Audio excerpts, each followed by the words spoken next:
Bradford's Alhambra Theatre has a long history of famous guests, and today Bad Boy of Soap Leslie Grantham is returning to the city's playhouse to perform in Jim Perry and David Croft's stage adaptation of the famous TV comedy Dad's Army.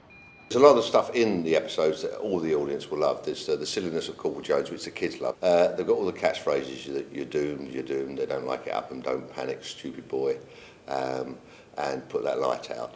The whole thing is silly. I mean, it is sort of silliness, but there's a lot of comedy, there's a lot of pathos, and there's a lot of sort of general information, but not boringly, about what it was like in wartime Britain and why this bunch of old men weren't fighting for their country. In the last one, we did the most famous one of all, which is the Deadly Attachment, which everybody knows who's a Dad's Army fan, is when they capture a German U-boat crew, and it's got the great line, he says, "What's your name?" And Mannering says, "Don't tell him, Pike." Well, the audience shouted it out before Mannering could, so and people dress up. I mean, a lot of the places we go to, there's always someone who's a Dad's Army fan, and they always sit in the front row dressed up in either as Mannering or Wilson or Pike or even Walker. So, I don't know, it's one of those shows that everyone seems to love.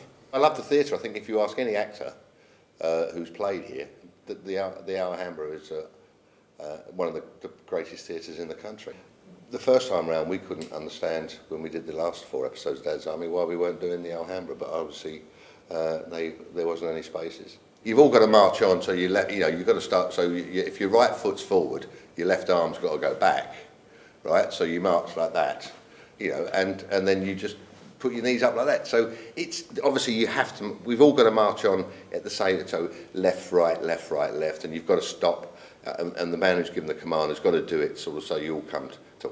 If a lot of actors should be coordinated, but not a lot of them are. But there's a few bits of choreography where we're doing a scene in the desert, because obviously you can't recreate on stage 2,000 screaming dervishes, so you have to do it in a different way. But there is a little bit of choreography, but nothing too much. It's a bit like walking down the street, but you're swinging your arms. That's all. The play will continue to show at the Alhambra for the rest of the week, but best be quick if you want a ticket, because Leslie will be pulling a Dirtyden and skipping town this Saturday. Jenny Wotherspoon reporting for BCB.